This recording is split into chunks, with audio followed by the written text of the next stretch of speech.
Subscribe करें और bell दबाएं ताकि कोई खबर रह न जाए।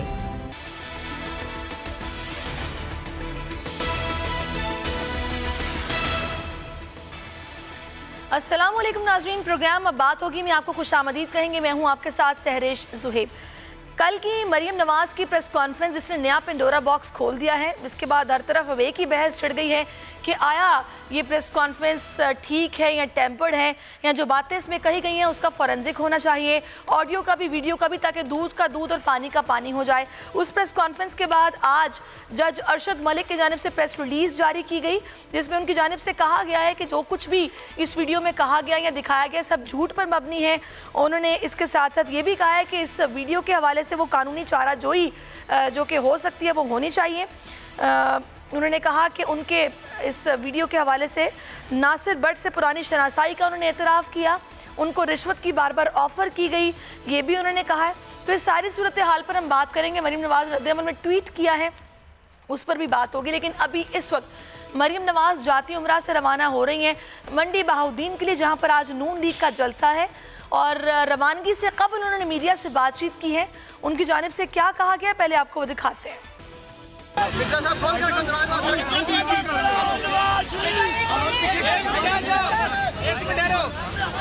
मैं सिर्फ मंडी बहाउद्दीन के अवाम को ये बताना चाहती हूँ कि ये जलसा होने दें या ना होने दें, ये जितनी मर्जी पाबंदियाँ लगाए, मैं इंशाल्लाह मंडी बहाउद्दीन के लिए निकल गई हूँ और मंडी बहाउद्दीन में आ रही हूँ और कारकुनों से, अवाम से मुलाकात करूंगी जहाँ भी वो मुलाकात हो, चाहे वो किसी सड़क पे हो या वो किसी ग्राउंड में हो। आ रही हूँ मैं इंशाल्लाह।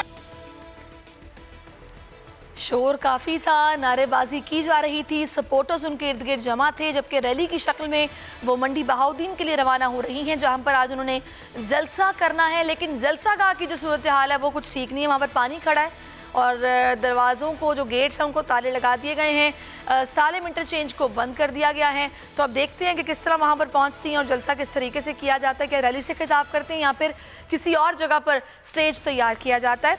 इंतज़ामिया ने अलबत्ता इनको जलसे की इजाज़त नहीं दी है। आज जो प्रेस रिलीज़ जारी की गई जज अरशद मलिक की जानिब से, उन्होंने कहा कि भाई ये वीडियो जाली और झूठी है, इसमें मुलव्विस अफराद के खिलाफ कानूनी चाराजोई होनी चाहिए।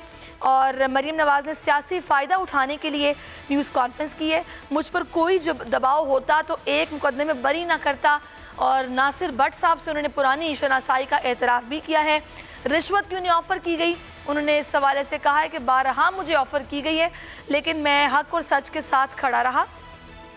इस प्रेस रिलीज़ के बाद मरियम नवाज़ ने अपना एक ट्वीट किया है और उसमें उन्होंने अपना रद्द-ए-अमल दिया है। जज साहब को मुखातिब करते हुए कहा है कि जबर और ब्लैकमेलिंग का शिकार होकर अपने ज़मीर के खिलाफ फ़ैसला देने वाले जज साहब, मैं समझ सकती हूँ कि आज भी फ़ैसले की तरह तैयार शुदा प्रेस रिलीज़ पर आपने मजबूरी में दस्तखत किए होंगे।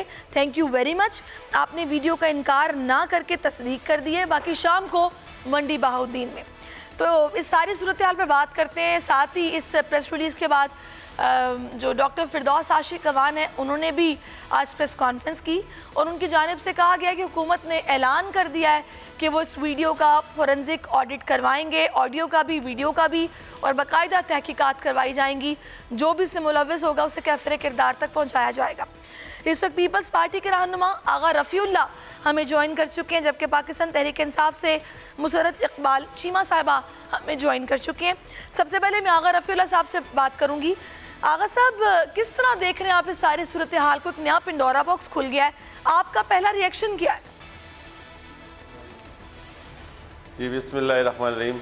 देखें, ये एक मैं आपको ख़ास बात बताऊं कि बड़े अफसोस की बात यह है कि गवर्नमेंट इस पे आज डिबेट कर रही है कि जी ये ऐसा हुआ तो ऐसा हुआ। गवर्नमेंट को चाहिए कि वो ये बात करें कि जी बस दो बातें करें कि अगर ये सच्चा हो तो हम इसके ख़िलाफ़ एक्शन लेंगे, और अगर झूठो। और अब ऊपर से जो इन्होंने जज साहब की प्रेस रिलीज़ भेजी है उसमें और उल्टा ये फंस रहे हैं। जज साहब खुद कह रहे हैं कि मुझे ऑफ़र हुई है रिश्वत की। तो क्या आया जज साहब ने उस टाइम ये बात कहीं रिकॉर्ड पे लाई कि एक केस में कोई भी पार्टी उनको प्रेशर कर रही है तो ये उन्होंने अपने ओहदे के साथ, अपने पोर्टफोलियो के साथ, अपने इंसाफ और कानून की जो मूर्ति है उसके साथ जुल्म और जबर नहीं किया, ये इन्होंने नाइंसाफ़ी नहीं की। अगर काश उस टाइम जिस टाइम इनको उन्होंने ऑफ़र की या प्रेशर किया देने के लिए पैसों की, तो उस टाइम अगर ये बातें जज साहब किसी फोरम पे कर देते, किसी थाने में एंट्री कर देते इनके ख़िलाफ़, किसी हायर अथॉरिटी जजेस को, हाई कोर्ट को, सुप्रीम कोर्ट को आगाह करते, तो आज कौम मानती इस बात को कि हाँ वाकई में ये नून लीग वाले या अदरवाइज़ एनी कोई भी हो ये गलत है। मैं समझता हूँ कि ये गवर्नमेंट को चाहिए कि एक वीडियो जो चेयरमैन नैब के ख़िलाफ़ आई है उसकी भी फोरेंसिक होनी चाहिए, और ये आई है इसकी भी होनी चाहिए। इदारों को नहीं ख़राब करना चाहिए, इदारों को आज गवर्नमेंट ख़राब कर रही है। किसी न किसी सूरत में इदारों को मुतनाज़ा बना के, कहीं पे ये शील्ड बना के चल रहे होते हैं, कहीं पे ये अपने मकासद के लिए इस्तेमाल कर रहे होते हैं। नैब थक गई तो फिर उसके बाद इन लोगों ने क्या किया कि अब एक और इदारे को आगे ले आए कि जी अब ये मनशियात और ये, तो खुदा के लिए इदारों को ना ख़राब करें। रियासत इस तरीके से नहीं चलती, धमकियों से, प्रेशर से आप डिलीवर करें। आज हर आदमी को घर पे खाना इजीली मिल रहा हो, बच्चे उसके पढ़ रहे हो, सुकून हो, उसको टेंशन ना हो, परेशानी नहीं हो, गुर्बत ना हो, तो उसको कोई फ़र्क नहीं पड़ता इन बातों से। लेकिन आज आपने ये साबित कर दिया कि गवर्नमेंट इसके पीछे खड़ी है। किसी ना किसी सूरत में आपने डंडे के ज़ोर पे अपोजिशन को, अपने मुखालफिन को खामोश कराना है, उनके खिलाफ सियासी इंतकामी कार्रवाइयाँ करनी है, जो कि ये एक बदतरीन आमरीत की निशानी है। तो इसलिए मैं समझता हूँ कि मुल्क जो है वो अंधेरों की तरफ जा रहा है, आम गरीब आदमी जो है वो फिस रहा है, और लोग जो है वो बिल्कुल कंफ्यूजन का शिकार है कि अब क्या होने जा रहा है। आप दिन में जब हमें लोग मिलते हैं वो बोलते हैं कि क्या होगा, क्या होगा, ये गलत बेहतर है। बिल्कुल एक प्रेशर है हुकूमत पर, महंगाई बहुत बढ़ गई है, अवाम परेशान है। बिल्कुल इस हवाले से भी सोचा जा रहा है। वज़ीर-ए-आज़म ने खुद कहा है कि भाई हम जल्द अज जल्द चाह रहे हैं कि अवाम को रिलीफ पहुँचाएँ। मुझे मुसरत इकबाल साहिबा आप बताइएगा कि आज जो डॉक्टर फिरदौस आशिक अवान ने अभी प्रेस कॉन्फ्रेंस की है, उनकी जानिब से ऐलान किया गया है कि भाई फॉरेंसिक करवाया जाएगा, दूध का दूध पानी का पानी होगा, और जो भी इससे मुलव्विस है कैफिर किरदार तक पहुंचाया जाएगा।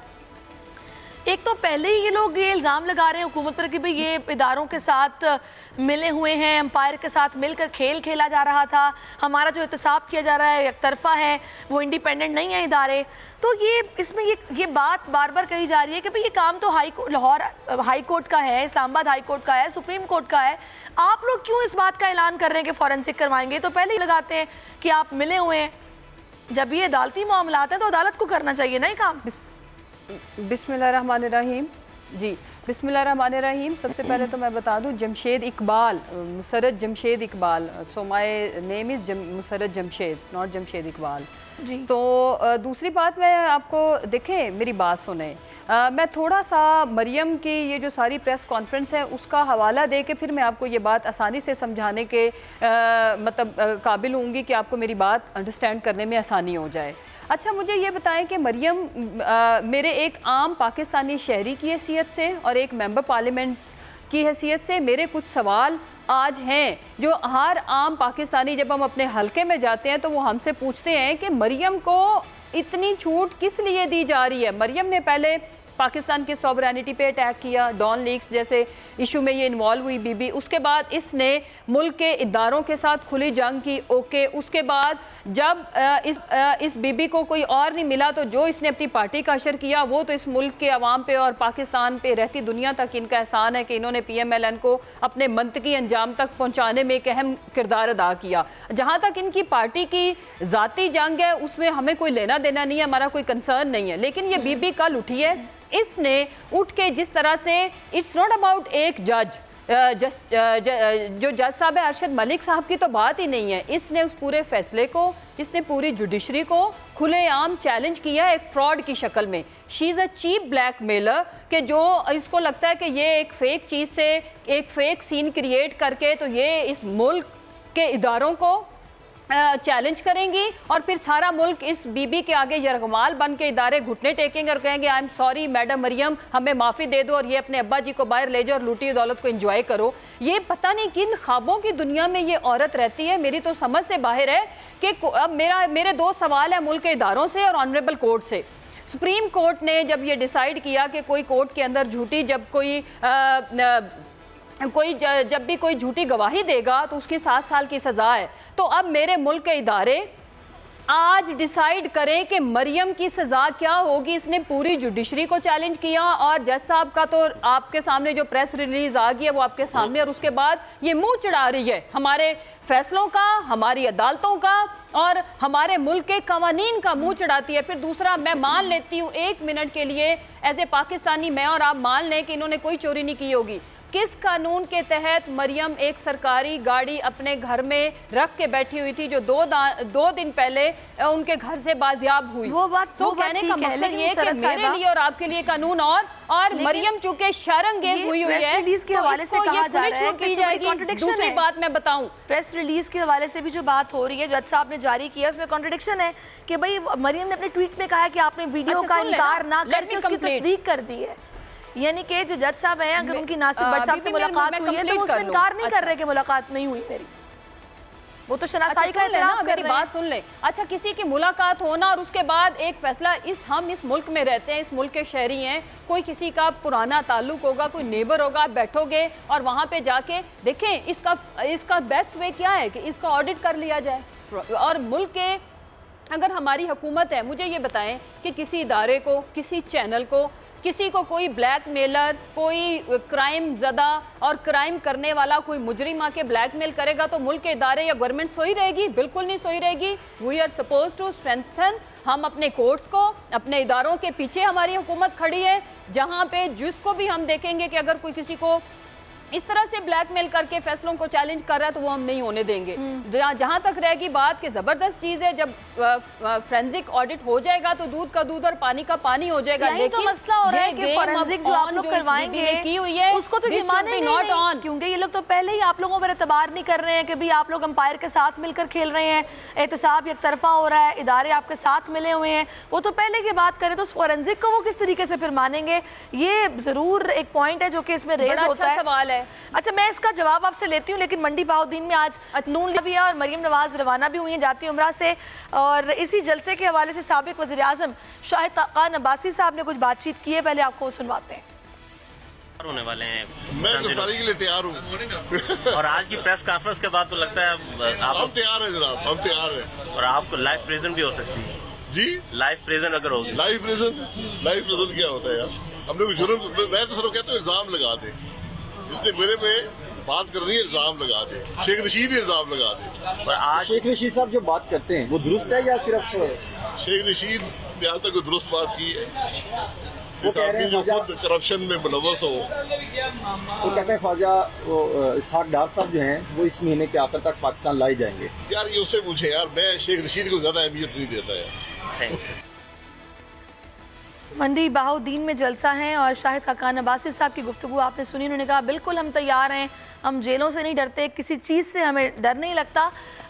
अभी मरियम नवाज़ ने भी रवानगी से पहले कहा कि भाई जो रास्ते बंद करने हैं कर लें, जिस तरीके से रोकना रोक लें, मैं आवाम में ज़रूर जाऊँगी और मंडी बहाउद्दीन में आज जलसा भी होगा। अच्छा, मैं इसका जवाब आपसे लूँगी मुसरत साहिबा, जो अभी सवाल मैंने आपसे किया है। आगा साहब, आप मुझे बताइएगा कि इस प्रेस रिलीज़ को आपने किस तरह देखा है? आपका क्या ख्याल है इस वीडियो को मंजर आम पर आने के बाद?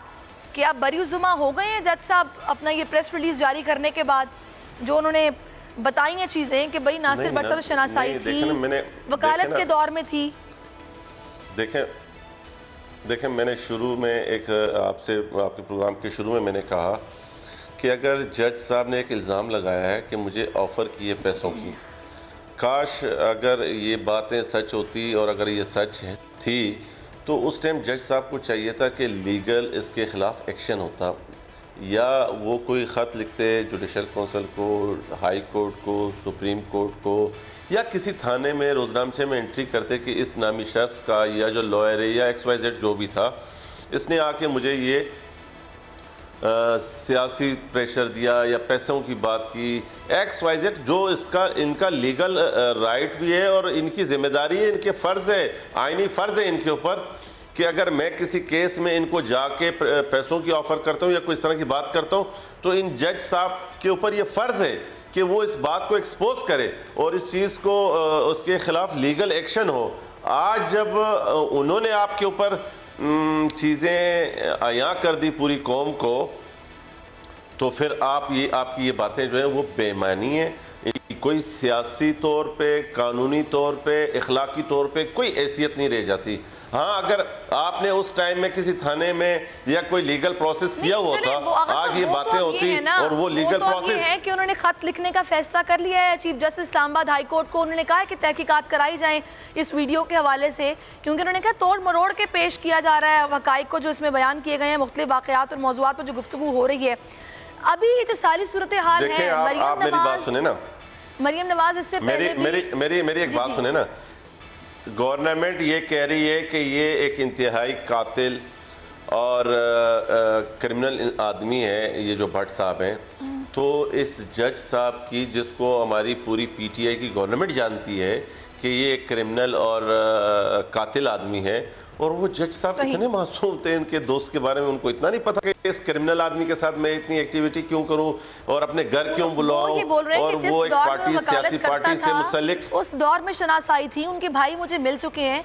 तो मतलब तो ये वीडियो उस दौर के नहीं है ना, ये वीडियो देखें ना, आप भी देखें, हम सब इतने शऊर रखते हैं, ये वीडियो उस दौर की नहीं है, ये वीडियो अभी फ्रेश वीडियो है। इसमें जज साहब का आज का हुलिया देख लें, उस भट्ट साहब का हुलिया देख लें, इनकी आज की हुलिया देख लें, ये अभी फ्रेश वीडियो है, ये उस जमाने की वीडियो नहीं है। इस प्रेस रिलीज में बिल्कुल आप ठीक कह रहे हैं, ये जो पॉइंट्स रेज हो रहे हैं और अगर और बड़ा मजा, और मुझे देखे ना,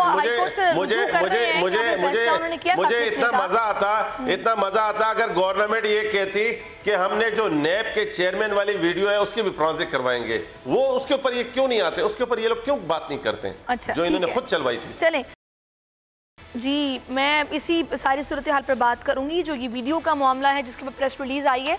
अच्छा मुसर्रत साहिबा, वही बात जो हो रही है कि ये लोग किस तरह उस फोरेंसिक को मानेंगे जब ये इदारों पर यकीन नहीं कर रहे, ये जब हुकूमत भी यकीन नहीं करते, इंतजामिया भी यकीन नहीं करते, तो फिर इस फोरेंसिक को किस तरह माना जाएगा?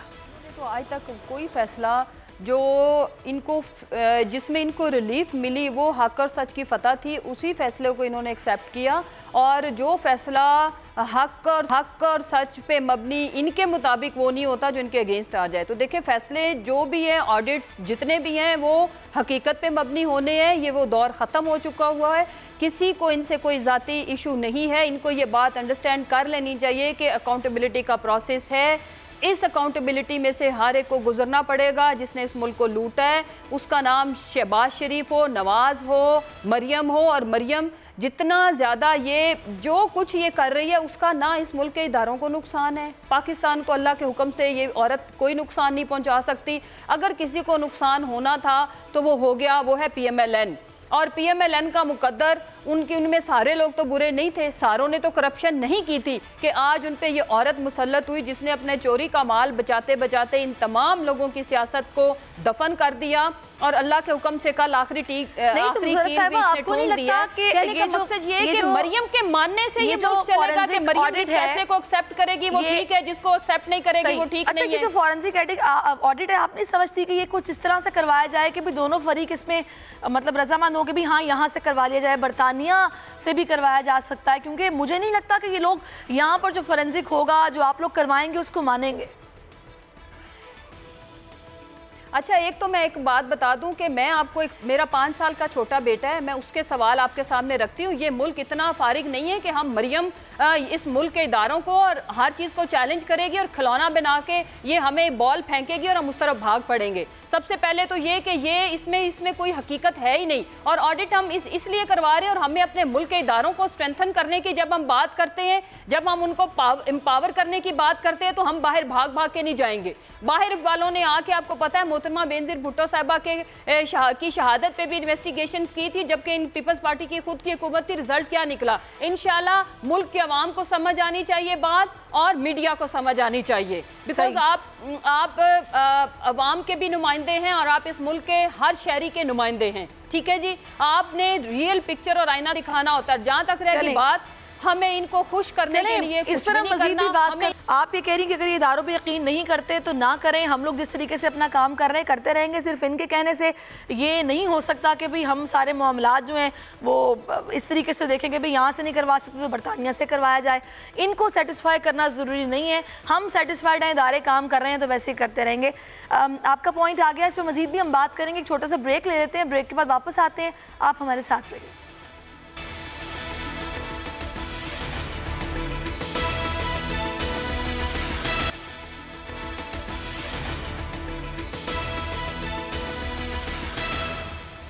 वेलकम बैक नाजरीन। इस वक्त अपोजिशन ने भी महाज गर्म किया हुआ है और अवामी राब्ता मुहिम भी चलाई जा रही है। एक जानिब एक तरफ जलसे किए जा रहे हैं, फिर 25 जुलाई को ये भी कहा जा रहा है कि यौम स्याह मनाया जाएगा, जिसके बाद मरकज़ी शहरों में मुश्तरका जलसे होंगे। तो इस सारी सूरत हाल में हम पॉइंट ऑफ व्यू ले रहे हैं सियासी जमातों के नुमाइंदे जो हमारे साथ मौजूद हैं। इस वक्त फ़रीद पराचा साहब भी हमें ज्वाइन कर चुके हैं, जमात इस्लामी से इनका ताल्लुक़ है। तो फ़रीद पराचा साहब, आपको मैं खुशामदीद कहूँगी। कहिएगा आप लोग कहाँ स्टैंड कर रहे हैं? ना तो आप हुकूमत के इत्तेहादी हैं और ना आप उस तरीके से अपोजिशन के साथ नज़र आ रहे हैं। तो आप लोग आजकल सोच कर रहे हैं, क्या आपकी पार्टी का मौक़िफ़ है सारी सूरत हाल? बिस्मिल्लाहिर्रहमानिर्रहीम, हम तो खुद अपोजिशन है और हम ही हकीकी अपोजिशन है, फाल अपोजिशन है।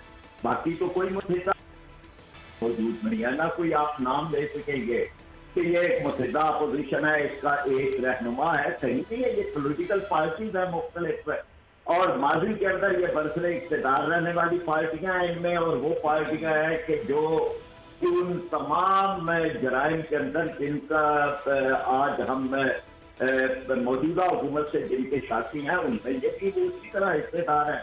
तो हमने ये रास्ता इख्तियार किया है कि हम अवाम का साथ देंगे। आम आदमी के मसाइल जो है वो तो गुर्बत है, उसकी तो महंगाई है, बेरोजगारी है। यानी पहले कीमतें बढ़ती थी महीनों के एतबार से, अब तो घंटों के एतबार से कीमतें बढ़ रही हैं। गरीब आदमी को तो इन्होंने जिंदा दफन कर दिया है। बजट के अंदर इतने बेपनाह टैक्स लगाए गए, बिन वास्ता टैक्स खत्म करने का बजाय अब सारा सिस्टम ये कर दिया गया है कि जी बस लोगों से जेबों पे डाके डाले जाए। कारोबारी आदमी जो है उसका बिजली का बिल है जितना आता है उतना ही जो है वो उस पे अमाउंट टैक्स लगा दिए जाए। पहले तो बिजली के बिल ही सालमाना है और फिर उसके बाद उन पे भी आगे जो है वो फिर टैक्स, इनकम टैक्स लेने का जरिया। पहले भी ड्यूटियां बिल के जरिए से हासिल की जा रही हैं, अब उसके बाद उसी के मुताबिक जो है 50,000 रुपए से ऊपर की खरीदारी पर शनाख्ती कार्ड देना पड़ेगा। तो ये गोया के एक जकड़ा जा रहा है आम आदमी को, एंड पॉइंट पे गरीब आदमी है। तो हमने उनका साथ दिया है। हमने 16 जून को लाहौर में बहुत बड़ी रैली की, फिर हमने फैसलाबाद में 23 जून को, फिर 30 जून को हमने कराची में, अब 12 जुलाई को हम मुल्तान में कर रहे हैं। फिर इसी तरह हमारा ये सिलसिला जो है ये पेशावर में भी है, रावलपिंडी में भी है, कोयटा में भी है। हम हर जगह बड़े बड़ियां रैलियां बड़े कर रहे हैं। अब जो अपोजिशन की दीगर पार्टियां हैं वो तो अभी तक कोई एक मुजाहरा भी नहीं कर सकी। सही हम कर रहे हैं, हमारे साथ लोग आ रहे हैं। ठीक है, आप भी कह रहे हैं कि आप लोग हकीकी अपोजिशन का किरदार अदा कर रहे हैं और आप इस महंगाई के खिलाफ जो अवाम पिस रहे हैं उसके खिलाफ आवाज़ उठाते रहेंगे, मुजाहरे किए जा रहे हैं। मुसर्रत साहिबा, बड़ा शदीद प्रेशर है आप लोगों पर। अब आज देखें ना, आपके ताजरों ने भी 3 रोज़ा हड़ताल का ऐलान कर दिया है। ये विफाकी बजट में टैक्सों की जो भरमार है इसकी यही वजह है। तो इस तरह किस तरह मईशत का पहिया चलेगा? ये तो अवाम भी शदीद परेशान, सरमायाकार भी परेशान, कारोबारी हजरात भी परेशान। देखिए जी, जहाँ तक रहेगी बात कि बिल्कुल हम लोग अगर इकोनॉमी के पॉइंट ऑफ व्यू से देखा जाए तो कोई आइडियल टाइम नहीं है इस वक्त, लेकिन आप यकीन करें कि हमारा हर काम इस मुल्क के आवाम को, बिज़नेस कम्युनिटी को रिलीफ देने के लिए ही, देखें जो इस 3,000 अरब डॉलर का कर्ज़े का बोझ हमें मिला है, मतलब जब हमने यहाँ पे ओथ उठाया। बात कहने का मकसद ये कि जब हमारी हुकूमत आई है तो हमें माजी के अदवार में जो कर्ज़े लिए गए उससे सबसे ज़्यादा जो कर्ज़ हमें विरासत में मिला वो पाकिस्तान तहरीक इंसाफ की गवर्नमेंट है। लेकिन जहाँ तक रहेगी बात कि हाँ हम ताजर बिरादरी के साथ निगोशिएट कर रहे हैं और जहाँ जहाँ से जो अच्छा फीडबैक बीच का जो रास्ता निकलेगा उसमें हम सबकी बात सुनने को तैयार हैं। आज आपको पता है कि शब्बर जैदी साहब एंड हमाद अजहर साहब की मुलाकात हुई है लाहौर की सारी ताजर कम्युनिटी से और इसी तरह वो कराची के लोगों से भी ज़रूर मिल रहे हैं। मुलाकात पहले हो जाती तो मेरा ख्याल है कि हमारा बेहतर होता। टैक्स लगाने का मकसद तो आवाम को लगाने के बाद आपने मुलाकात की है, लेकिन उसमें अच्छा दूसरी जहां तक रहेगी बात कि इसमें जो भी बीच का रास्ता निकलेगा, जो भी लोगों के कंसर्न्स होंगे, देखिए टैक्स नेट में तो सबको आना है, ये तो बात फॉर श्योर है कि कर्जों पे मुल्क नहीं चल सकता। प्रॉब्लम ये है कि लोगों को आज भी ट्रस्ट नहीं है कि जो माजी में होता रहा कि टैक्स लेके फिर टैक्स मनी को और सबसे ज़्यादा तो जो कर्ज लेके वो फिर बाहर जिस तरह से दौलतों के अंबार लगाए गए, जो हुक्मरान तबका जिस तरह से चोरी लूट खसूट जो कि हम आज भी भुगत रहे हैं मरियम साहिबा की नज़र में। और मरियम साहब जिस तरह से वो आपको पता है कि वो सुबह उठती हैं, रात को कुछ सोचती हैं कि सुबह मैंने क्या इंतशार फैलाना, क्या आग लगानी है, और वो सुबह उठ के माशाल्लाह एक आइडियल प्रेस कॉन्फ्रेंस करती है। अपनी तरफ से उनका होता है कि मुल्क में तहलका मचेगा, होता ये कि बची कुची पार्टी के लोग भी डर के भाग के मुंह छुपाते फिरते कि हम कहाँ पना लें, ये तो सबकी सियासी साख को तबाह बर्बाद करने पर तुली है। मैं पहले जो बात कर रही थी ब्रेक से पहले मैं वो थोड़ा सा कंप्लीट कर लूँ कि इस मुल्क में अब मेरा भी ये मुतालबा है आम आदमी की तरह के दो तरह के कवानीन नहीं चलेंगे। जो जितना बड़ा चोर है वो उतना शोर मचाता है, वो मुल्क के इदारों को प्रेस कॉन्फ्रेंस करके थ्रेट करता है और फिर उसको रिलीफ उस सारे प्रोसेस से रिलीफ लेने की कोशिश करता है। मैं कल की ये जो सारी एपिसोड हो रही थी तो मेरा छोटा बेटा 5.5 साल का है, वो मुझसे सवाल कर रहा था कि एक आम पाकिस्तानी मामा उसका खाना क्या घर से आता है जो छोटा चोर होता है? तो मेरे पास जवाब नहीं था कि जो आम क्रिमिनल है, जो आम अवाम में से जो चोर है, जो छोटा चोर है, उसका जेल के आप लोगों जेल के खाने पे गुजारा करना पड़ेगा। जो जितना बड़ा चोर है उसका खाना भी बाहर से आएगा, उसका मेन्यू भी घर वाले डिसाइड करेंगे। चले मैं आगा साहब आपकी तरफ आती हूँ। आगा साहब देखिए ये भी एक फैक्ट है कि आप लोग जो सूरत हाल मुल्क की छोड़ के गए थे, खजाने खाली थे, IMF के पास बार बार जाना पड़ रहा था, सब्सिडीज दी जा रही थी, मुल्क कर्जों की दलदल में डूब रहा था, मईशत का बुरा हाल था, इसमें कोई शक नहीं। तभी ये हुकूमत ने आते ही ये बोला कि भाई हमें टैक्सेस जो हैं उसके लिए टैक्स रेट में आवाम को लाना पड़ेगा, टैक्स बढ़ाने पड़ेंगे, हम किस तरह कर्ज अदा करेंगे? IMF के पास भी बहुत सोच समझ कर ये लोग गए हैं, तो ये तो आप लोगों का दिया हुआ है, भुगतना तो पड़ेगा। अभी मुझे आप 2 मिनट दीजिएगा, इंटरप्ट नहीं कीजिएगा। देखें, इन्होंने कहा कि जनाब कर्ज़े हमारे वक्त के थे, महंगाई हमारे वक्त में थी, डॉलर हमने मसनूई रोका हुआ था, चोर हम थे, डाकू हम थे, लेकिन अवाम फिर भी इस हाल में नहीं थी। आज सुने, आज डॉलर आसमानों पर जा रहा है, महंगाई आसमानों पे, गरीब आदमी की चीखें निकल रही हैं, गरीब आदमी अपने बच्चों को स्कूल नहीं लेके जा सकता, गरीब आदमी कंफ्यूज है, और हुक्मरान फरिश्ते हैं, और हुक्मरान अच्छे लोग हैं, और हुक्मरान नेक हैं, और हुक्मरान वो है जिनके नीयत पे आप शक नहीं कर सकती बकौले लोगों के जो परसेप्शन बनाते हैं। तो उसके बावजूद आज सफ़र कौन कर रहा है? चोरों के ज़माने में ये 22 करोड़ आवाम सफ़र नहीं कर रही थी। आज क्या हमारे कर्जे ख़त्म हो गए? 1 साल पूरा होने को आ गया, क्या आज लोग सुकून से हो गए? उस चोरों और लुटोरों और कर्जाखोरों के ज़माने में लोग सुकून में थे, आज ये फरिश्ते आए, लोगों की चीखें निकल रही हैं। मैं कह रहा हूं कि हम चोरों और लुटेरों की बात अभी छोड़ दें, हम देखें थोड़ी सी कर्ज इतना, अरे तो अब इदारे कौन से फायदे में? बात ये कि आप देखें ना, मतलब एक स्विच हो जिसको दबाया जाए सारा कुछ ठीक हो जाए। 50-60 सालों की खराबी नहीं, तो जिस जमाने में हमारे जमाने में जो कर्जा हर पाकिस्तानी पर था वो कर्जा डबल हो गया, ट्रिपल हो गया। या तो आप मुझे एक बात बताएं ना, इन नेक और फरिश्ते लोगों के आने से मुझे क्या फायदा हुआ है, आम आदमी को क्या फायदा हो रहा है, या आम आदमी को साल बाद फायदा होने क्या जा रहा है? लोग तो आपके इस गलत पॉलिसियों से पिस रहे हैं। अगर वो चोर थे तो कम से कम लोग रिलैक्स तो थे ना। आप अगर अच्छे नेक हैं बकौले आपके, जो कि रिलैक्सेशन थी, देखें आप नालायक नहीं हैं, लोग अपने खजाने भी भर रहे थे, मनी लॉन्ड्रिंग हो रही थी, अवाम को सब्सिडियां मिल रही थी, मुल्क मकरूज हो रहा था, किसने कहा? बुरी हालत थी। ये किसने कहा? ये बताए जा रहे हैं, हुकूमती नुमाइंदे बता रहे हैं। किसने कहा? ये किसने कहा कि हमने अपने खजाने भरे? ये किसने आपसे कहा? देखा हुकूमत, देखे ना, इनको कहें, ये किसी को अंदाजा नहीं था कि तो साबित हो गया, इतने अरबों करोड़ों पे पड़े होंगे। नहीं, साबित हो गया कोर्टों ने। फरीद पराठा साहब, ये इल्जामात आप देखें, इल्जामात तो ठीक है। अच्छा फरीद पराचा साहब, चलें अभी ये अदालतों में मामलात है ना, पता चल जाएगा क्या है क्या नहीं है, लेकिन ये तो फैक्ट्स हैं कि दही भले वाला और वो पंक्चर वाला जिसके अकाउंट में इतने इतने पैसे पड़े हुए कहाँ से आ गए? कोई मतलब कोई हवाई चीज़ तो नहीं डाल के चली गई, कहीं ना कहीं कुछ ना कुछ तो हुआ है। खैर फरीद पराचा साहब, ये जो मौक़िफ़ है हुकूमत का कि भाई कर्ज़ों की दलदल में हम फंसे हुए हैं, दारे खसारे में आएंगे, सालों की खराबी हम एकदम ठीक नहीं कर सकते, आप इसको ठीक नहीं समझते? अवाम ये बात क्या नहीं समझ रहे? ट्रस्ट कर रहे हैं इन लोगों पर? क्या समझ रहे हैं?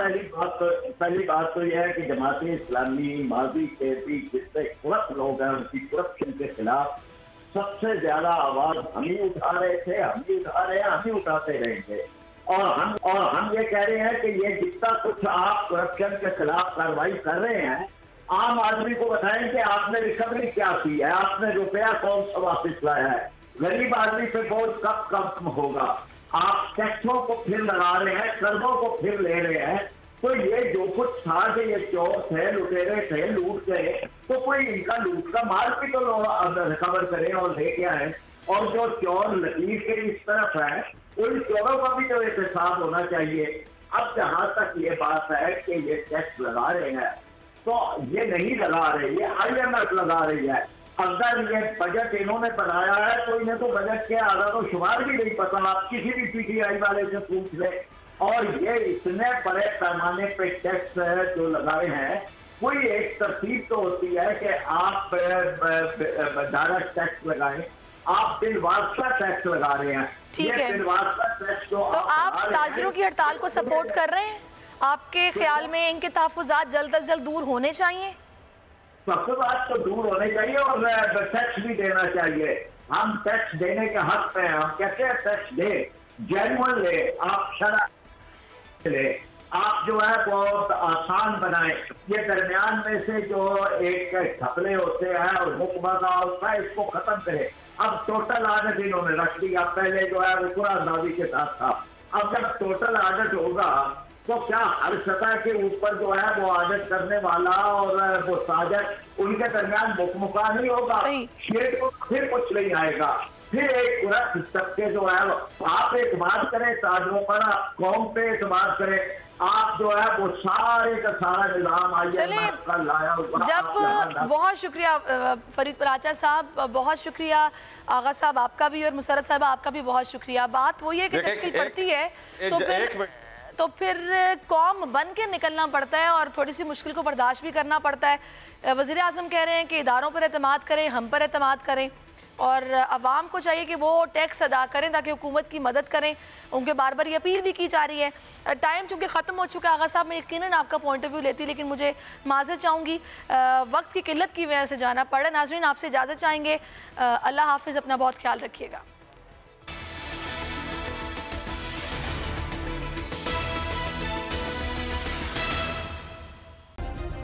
सब्सक्राइब करें और बेल दबाएं ताकि कोई खबर रह न जाए।